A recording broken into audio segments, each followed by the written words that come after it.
भक्तों, हमने जो आपके समक्ष श्रीमद् भगवद गीता के 18 महापावन अध्यायों का महात्म्य समझाने का जो बीड़ा उठाया है, उसके संबंध में हम आपके समक्ष अब तक 6 महापावन अध्यायों का महात्म्य प्रस्तुत कर चुके हैं। कृपया आप उन सभी वीडियोस को भली प्रकार से सुने व ज़्यादा से ज़्यादा लोगों तक पहुँचाएं, जिससे आप सबके साथ साथ समस्त मानव जाति का कल्याण हो।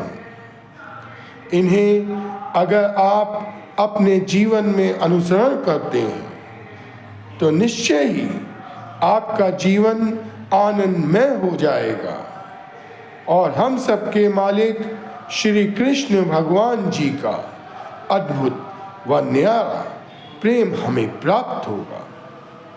श्रीमद् भगवद गीता कोई पुस्तक नहीं है, बल्कि हमें जीने का सही तरीका सिखाती है, जिसे स्वयं श्री कृष्ण भगवान जी ने मानव जाति के कल्याण के लिए हम सबको प्रदान किया है।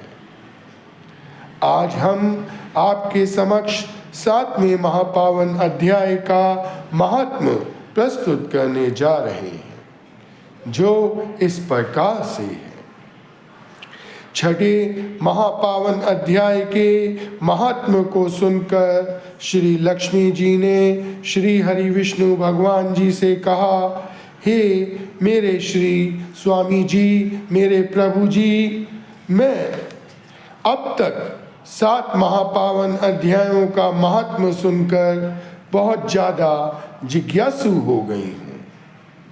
अब मैं 7वें महापावन अध्याय का महात्म्य सुनने की इच्छुक हूँ, कृपया मुझे आप सुनाइए। श्री लक्ष्मी जी का विशेष आग्रह देखकर श्री हरि विष्णु भगवान जी ने कहा, हे लक्ष्मी जी, 7वें अध्याय का महात्म्य अब मैं आपसे कहता हूँ, ध्यान से सुनिए। पटना नगर में सुकर्ण नाम का एक वैश्य रहता था। उसके 4 पुत्र थे। वह व्यापार करने के लिए देश देशांतर में जाया करता था। एक बार मार्ग में जाते हुए वैश्य को काले कोपद चिन्हधारी सर्प ने डस लिया। वह सर्प के विष से परलोक सिधार गया। उसके साथी उसकी दशा देखकर बहुत दुखी हुए और उसका दाह संस्कार करके उसके संपूर्ण धन को लेकर घर लौट आए। साकुरण के पुत्र को उसका सब धन देकर उसके मरने का समाचार कह उसकी गति करने को कहा। वैश्य के 4 पुत्र पिता की दुर्गति को सुनकर बहुत दुखी हुए और ब्रह्म देवताओं को बुलाकर पूछा कि सर्प काटने से जिसका मरण होता है उसे अच्छी गति कैसे मिल सकती है। ब्रह्म देवताओं ने कहा कि जिसका मरण देश में हो या सर्प आदि जीवों के द्वारा हो, उसको गति नारायणी बलि से मिलती है। वैश्य के पुत्र ने शास्त्र की विधि से नारायणी बलि को किया और अनेक प्रकार का दान देकर ब्रह्म, साधु तथा जाति भाइयों को विधि पूर्वक भोजन करवाया। शेष धन जो बचा 4 भाइयों ने आपस में बांट लिया, परंतु पिता के मरने की चिंता और शोक ने उनको पूरी तरह से तोड़ दिया था। एक दिन साकुरण के साथी व्यापारियों से एक पुत्र, जो कि अपने पिता से बहुत प्यार करता था, ने पूछा कि जिस थोर पर हमारे पिता को सर्प ने काटा है वह थोर मुझको बतलाइए। मैं उस सर्प को मार डालूंगा और अपने पिता की मृत्यु का बदला लूंगा। व्यापारियों ने वैश्य पुत्र को बहुत समझाया कि भाई सर्प हत्या नहीं करनी चाहिए, लेकिन वैश्य पुत्र को तो अपने पिता की मृत्यु का बदला लेना था। तो व्यापारी जो भाई थे उन्होंने कहा चलो हमारा क्या जाता है, हम इसे जगह बता देते हैं। अब वैश्य पुत्र को लेकर वो सब उस जगह पर, उस स्थान पर आ गए जहाँ पर उसके पिता को सर्प ने डसा था। साकुरण का पुत्र वहाँ सर्प के रहने का स्थान ढूंढने लगा। समीप में एक बांबी को देख कुदाली से उस जगह को खोदने लगा। तब उसमें से बड़ा विषधर सर्प निकला और कहा, तू कौन है? मेरा स्थान क्यों खोदता है? तब उस वैश्य पुत्र ने कहा, मैं साकुरण वैश्य का पुत्र हूँ। जिस सर्प ने मेरे पिता को काटा है, डसा है, मैं उसको निश्चय ही आज मार डालूंगा। तब सर्प ने कहा, हे पुत्र, मैं साकुरण ही हूँ, मुझे मत मार।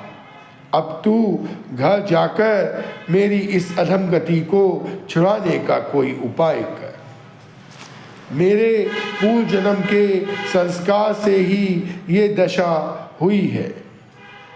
वैश्य के पुत्र ने अपने पिता के वचन सुनकर कहा, हे पिताश्री महाराज, जो उपाय आप मुझे बताएंगे वो मैं अवश्य करूँगा, जिससे कि आपकी गति हो सके। सर्प ने कहा, हे पुत्र, किसी ऐसे ब्रह्मा को ढूंढ जो श्रीमद् भगवद गीता का पाठ करने में निपुण हो।